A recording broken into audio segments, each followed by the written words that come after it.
18 বছর আমি ওখানে পড়ালাম। আমাকে হঠাৎ 3রা এপ্রিল বলা হলো আপনাকে আর কালকে স্কুলে আসতে হবে না। আমি কারণ জিজ্ঞাসা করলাম, সেই হিসাবে ওনারা বলছেন যে আপনি পুরুষ মানুষ, তাই গার্লস স্কুলে আপনাকে রাখা যাবে না। পুরুষ হওয়া অপরাধ, 18 বছর পর চাকরি বাতিল গার্লস স্কুলের শিক্ষকের। বর্তমান পরিস্থিতি দাঁড়িয়ে যখন দেখা যাচ্ছে প্রায় 26,000 শিক্ষক শিক্ষিকাদের চাকরি বাতিল করা হয়েছে, ঠিক সেই সময়ে পুরুলিয়া জেলার হুড়া ব্লকের লক্ষণপুর গ্রামের যোগদা সৎসঙ্গ কন্যা বিদ্যালয়ের দর্শন বিভাগের শিক্ষক পুরুষ হওয়ায় বাতিল করা হচ্ছে চাকরি। এ বিষয়ে শিক্ষক সমীর কুমার দেঘুরিয়া জানান, আমি বিগত 2007 সাল থেকে প্রায় 18 বছর ধরে উচ্চ মাধ্যমিক বিভাগে দর্শন পড়াচ্ছি, কিন্তু হঠাৎ স্কুলে প্রধান শিক্ষিকা বললেন আমি যেন স্কুলে আর না আসি। প্রধান শিক্ষিকাকে প্রশ্ন করায় তিনি জবাব দিলেন, পুরুষ মানুষ তাই মেয়েদের স্কুলে থাকা যাবে না। মানে তার পদটা হচ্ছে পার্ট টাইম টিচার, তিনি পার্ট টাইম টিচার। উনি কবে থেকে করছেন এখানে শিক্ষকতা? এখানে ওনাকে প্রত্যেক বছরই, যেটা এমসি সিদ্ধান্ত নেয় এবং এমসি একটা টেম্পোরারি রিক্রুটমেন্ট দেয় প্রত্যেক বছরের জন্য, এটা কবে থেকে রয়েছেন সেটা বিবেচনার মধ্যে নয়, তার অ্যাপয়েন্টমেন্টটাই টেম্পোরারি বেসিস, পিওরলি টেম্পোরারি। যেটা কাউন্সিলেরও ওখানে পিটিসিএল আপলোড করতে হয়, সেখানে ওটা পরিষ্কার উল্লেখ করা থাকে যে ওটা টেম্পোরারি বেসিস, উনি কখনোই ওটার জন্য আবেদন করবেন না। উনি কি 17 বছর ধরে এখানে শিক্ষকতা করছেন? গত 17 বছর ধরে? দেখুন, ওটার তো রেকর্ড এইভাবে রাখা হয় না, প্রত্যেক এমসিতে ওনার রিনিউয়াল হয়। আচ্ছা, এবং আমি এখানে জয়েন করেছি 2023 সাল থেকে। 2 বছর হলো? 2 বছর হয়েছে। আমি এক বছর ওনাকে প্রথম বছরই ওনাকে এই ফিনান্সিয়াল ইয়ার এবং এই একাডেমিক ইয়ারের জন্য, ফিনান্সিয়াল ইয়ারটা যেহেতু যোগদা সৎসঙ্গ কন্যা বিদ্যালয়ে ওনাদের ফান্ডিংয়েই ওনার এখানে স্যালারি হয়, তাহলে সেই ফিনান্সিয়াল ইয়ারের জন্য, যেটা মার্চ মাসের শেষ হচ্ছে, ওনার অ্যাপয়েন্টমেন্টটা ছিল। এবং একাডেমিক ইয়ার আগের যেটা ছিল সেই একাডেমিক ইয়ারের ভিত্তিতেই ওনার রিক্রুটমেন্ট হয়েছে।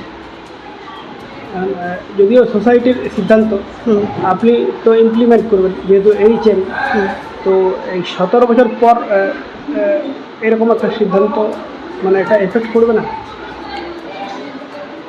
দেখুন, সিদ্ধান্ত যেটা পুরোটাই কিন্তু আমরা যেটা দেখতে পাচ্ছি মেয়েদের স্কুল এবং মেয়েদের স্বার্থে, এবং যেটা আমাদের কর্তৃপক্ষ নিয়েছেন সেটা আমরা বিবেচনা করতে বাধ্য, এবং এটা কর্তৃপক্ষের সিদ্ধান্ত, সেখানে বাড়তি কিছু আমার এখানে বলার নেই। কর্তৃপক্ষ এখানে সিদ্ধান্ত নিয়েছেন। আমি সমীর কুমার দেঘরিয়া, আমি যোগদা সৎসঙ্গ কন্যা বিদ্যালয়ে 2007 থেকে পড়াচ্ছি ফিলোজফি উচ্চ মাধ্যমিক বিভাগে। তো 2007 থেকে 2025, 18 বছর আমি ওখানে পড়ালাম। আমাকে হঠাৎ 3রা এপ্রিল বলা হলো আপনাকে আর কালকে স্কুলে আসতে হবে না। আমি কারণ জিজ্ঞাসা করলাম, সেই হিসাবে ওনারা বলছেন যে আপনি পুরুষ মানুষ, তাই গার্লস স্কুলে আপনাকে রাখা যাবে না। আমি আজকে 18 বছর ধরে পড়াচ্ছি, কোনো অবজেকশন নেই। যিনি আগে হেডমিস্ট্রেস ছিলেন, পিআইসি ছিলেন, তাদের কোনো অসুবিধা হয়নি। 2 বছর একজন আমাদের নতুন হেড টিচার এসছেন, উনি এসে এই কথাটা আমাকে বললেন যে আপনি পুরুষ মানুষ। আমি বিষয় আজকে তো বিআই কাছে এসেছিলেন, আপনি কী বললেন? বিআই ম্যাডাম বললেন যে পার্ট টাইম টিচার স্কুল থেকে নিয়োগ করা হয়, এটা স্কুলের ম্যাটার। তো আপনি একবার কাউন্সিলে যান, এইচএস কাউন্সিল তো আপনাদের অ্যাপ্রুভ করে নিয়মটা, তো সেখানে গিয়ে বলুন। এটার সাথে বিআইয়ের সেরকম কোনো সম্পর্ক নেই। যোগদা সৎসঙ্গ কন্যা বিদ্যালয়ের দর্শন বিভাগের শিক্ষক সোমবার ডিআই অফিসে একটি অভিযোগ জানান। সেখানে ডিআই জানান, পার্ট টাইম টিচার আমরা নিয়োগ করি না, তাই আমরা এই বিষয়ে কিছু করতে পারবো না। ডিআই ওই শিক্ষকের ঊর্ধ্বতন কর্তৃপক্ষকে বিষয়টি জানাতে বললেন। না, ব্যাপার হচ্ছে প্যারা টিচার কিনা আমাকে ব্যাপারটা একটু বুঝতে হবে, কারণ আপনারা দর্শন সাবজেক্ট বললেন, দর্শন তো পুরোপুরি এইচএসের সাবজেক্ট। এখন কিছু কিছু স্কুল এইচএসে নিজের ফান্ড থেকে বা নিজেরা ওন অ্যারেঞ্জমেন্টে কিছু টিচার রাখেন এইচএসের সাবজেক্ট পড়ানোর জন্য, যেগুলোর সঙ্গে কিন্তু কোনো সরকারি অ্যাপয়েন্টমেন্ট নয়, ওগুলো স্কুল ম্যানেজমেন্ট, মানে ওই সাবজেক্টের যদি টিচার না থাকে সেটা কাউন্সিলের সঙ্গে কথাবার্তা বলে ওনারা নিজের মতন করে রাখেন। তো এটা আমার আপনাদের কথা শুনে যা মনে হচ্ছে এটা এই ধরনেরই কোনো ব্যাপার, যেটা স্কুল তার ওন অ্যারেঞ্জমেন্টে টেম্পোরারিলি নিয়োগ করেছে আর কি।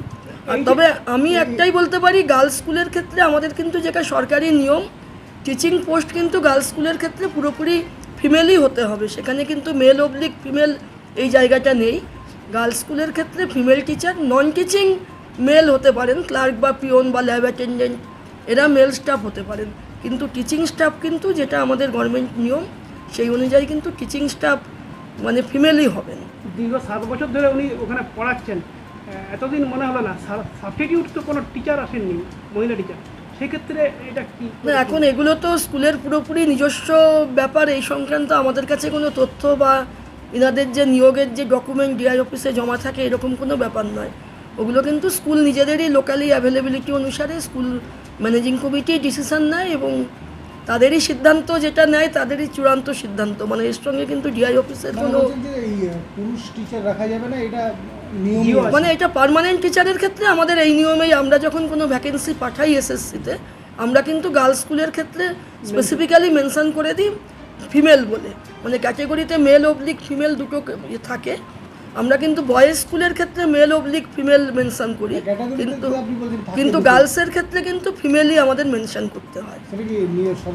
হ্যাঁ হ্যাঁ, এসএসসি টিচার যখনই আমরা এসএসসিতে ভ্যাকেন্সি পাঠাই বা যখন কোনো স্কুল যদি মানে নিজেদের ম্যানেজমেন্টে যারা নিয়োগ করে আর কি পার্মানেন্ট টিচার, তাদেরও প্রায়র পারমিশনে আমরা কিন্তু ফিমেল লিখে দিই। এই যুগে এসে এবারে চিন্তা ভাবনা মানে কেমন লাগছে না শুনতে? না, এটা তো সরকারি সিদ্ধান্ত কি ব্যাপার আছে? না, ব্যাপার আছে বলতে যেটা গভর্নমেন্ট নিয়ম তার বাইরে তো আমি কিছু বলতে পারি না। এটা পুরোপুরি প্রশাসনিক সিদ্ধান্ত এবং মানে গভর্নমেন্ট সার্কুলার মেনেই এটা হয়। এখন প্রশ্ন উঠছে, বিগত 2007 সাল থেকে ওই শিক্ষক বিদ্যালয়ে শিক্ষকতা করছে, তাহলে এতদিন কেন এই শিক্ষককে বাতিল করা হয়নি? বিদ্যালয়ে মোট 29 জন শিক্ষক শিক্ষিকা, প্রধান শিক্ষিকা নিয়ে 24 জন স্থায়ী এবং পার্ট টাইম 5 জন, মোট 1258 জন ছাত্রী পঞ্চম শ্রেণী থেকে দ্বাদশ শ্রেণী পর্যন্ত পড়াশোনা করছে। এই স্কুলে দর্শন বিভাগের শিক্ষককে স্কুলে আসতে বারণ করাকে কেন্দ্র করে শুরু হয়েছে চর্চা। এই বিষয়ে একজন এলাকাবাসী জানান, যদি ছেলেদের স্কুলে শিক্ষিকা থাকতে পারে তাহলে মেয়েদের স্কুলে শিক্ষক থাকবে না কেন? বাড়ি পুঞ্চাটিতে আমার লক্ষণপুরে দোকান আছে, ধরুন 1983 সাল থেকে আমি এখানে মোড়ে আছি। এই সমীর দেওঘরিয়া বলে শিক্ষক এখানে জানতেন আপনি? হ্যাঁ, উনি গার্লস স্কুলেতে পড়াচ্ছেন। তো কত বছর ধরে? মোটামুটি 18 বছর ধরে উনি এখানে শিক্ষকতা করছেন। হঠাৎ এখানকার হেডমিস্ট্রেস বললেন যে তাকে আর পড়াতে হবে না পুরুষ বলে। সেটা আমি কি করে বলবো, ভিতরের খবর, এখানে আমি তো বলতে পারবো না। তো উনি আমরা দেখছি আজ 18 বছর ধরে স্কুল আসছেন, স্কুলে পড়ায়। আমি তো স্কুলে মাঝে মধ্যে টিফিন দিই, দেখছি উনি হয়তো কোনো সময় ক্লাসেও দেখছি, কোনো সময় মাঠেও দেখি। যেখানে নারী পুরুষ ভেদাভেদ এখন বন্ধ হয়ে গেছে, সেই জায়গায় পুরুষ বলে একটা ভেদ সৃষ্টি করে তাকে সরিয়ে দেওয়া হচ্ছে। এটা এবার ম্যানেজিং কমিটির ব্যাপার, ভিতরের কথা তো আমি বলতে পারবো না। পুরুষ বলেই না, সেটা এখন আমি বলতে পারছি না। এটা আমি কি করে বলবো? স্কুলের ব্যাপার ওটা আমি বলতে পারবো না, সত্যি কথাই বলছি আমি। না, স্কুলের ব্যাপার নয়, আপনি বলছেন মানে পুরুষ হইলে কি এই যে সরিয়ে দিতে হলো, এটা কতটা খারাপ আজকের দিনে? এখনকার দিনে ওটা পুরুষ হলে যে হবে না এটা তো কোনোই না। যে বয়েজ স্কুলে যেমন মহিলা ঢুকেছে, শিক্ষক ঢুকেছে, এখন সেটা এখন তাহলে এখানে থাকতেই পারে তো। হ্যাঁ, মানে এখানে মানে কোথায়?